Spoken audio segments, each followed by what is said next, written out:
Mesdames et messieurs, c'est une nouvelle production sur les Volcan News. Bienvenue. Une femme enceinte a tragiquement perdu la vie dans la nuit du dimanche 4 à ce lundi 5 mai 2025 au quartier Lac-Vert, situé à l'ouest de la ville d'Egoma. Selon les témoignages recueillis, l'incident s'est produit sur avenue Louchagala, en limite avec Nzulo. Les Décimiti Makiane, chef des quartiers, nous en parle ici dans cet élément.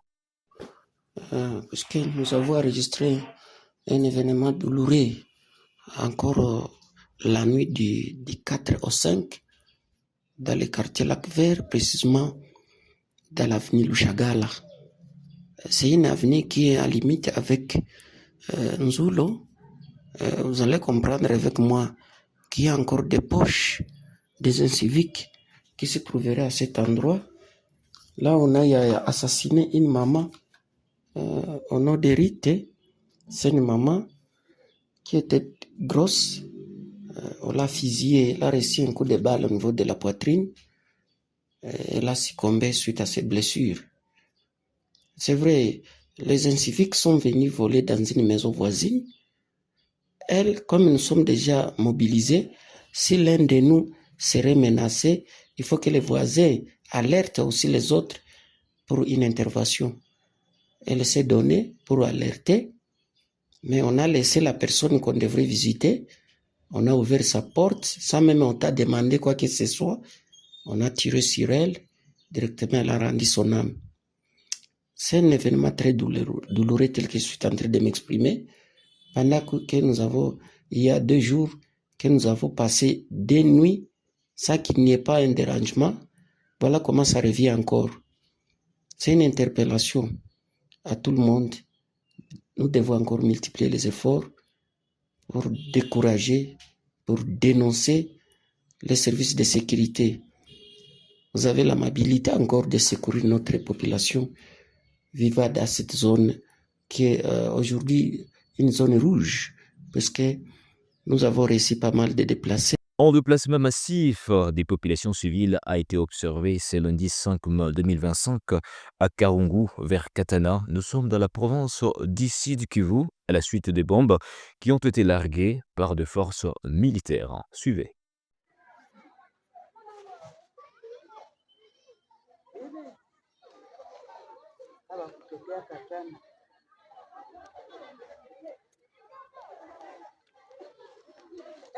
Bakule kwetu, bakule kwetu, onabo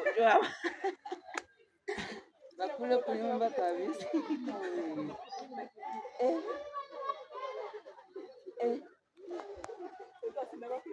Sinjo aba mimi naona bamkate yangu. Hata niangalie kana mimi watoto wangu atapita sasa ni watana. Bakumukava vale watoka kumukava wanaenda wasemulangani. Bako washuka.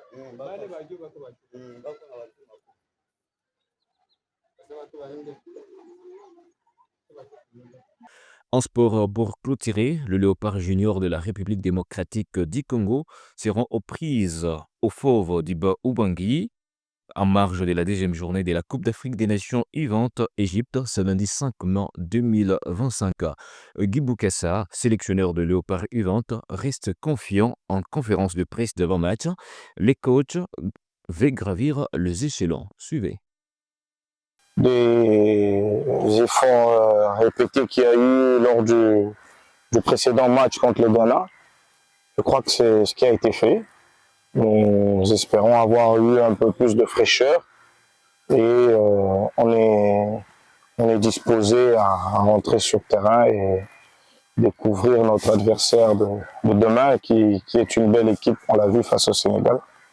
Donc l'état d'esprit, c'est un esprit de compétiteur comme on l'a toujours été et on va aborder le match avec le plus de sérieux possible. C'est un match important, on commence à tendre vers le caractère décisif des matchs, ce qui n'était pas le cas lors du premier match. Maintenant, c'est aux garçons de comprendre comment gérer ce type de match. Donc il va falloir répondre présent d'entrée de jeu et avoir plus de maturité dans la gestion. chose qui n'a pas toujours été le cas lors du précédent match. Donc maintenant, on doit être très sérieux du début jusqu'à la fin, afin d'arracher les 3 points dans la mesure du possible. Je pense que c'est une équipe qui a progressé entre l'UNIFAC et ce qu'elle a présenté lors de sa précédente sortie. C'est une équipe à prendre très au sérieux. Maintenant, ça reste un affrontement entre 2 voisins. On sait qu'il y a toujours de l'électricité dans l'air. Des pays qui parlent la même langue, des pays qui ont quasiment la même morphologie. On n'est pas très loin l'un de l'autre. Que le football l'emporte, on va aller pour jouer et on espère que à la fin, l'addition sera en notre faveur. Voilà tout pour cette nouvelle production sur les Volcan News. L'information reste en continu sur votre chaîne. Au revoir.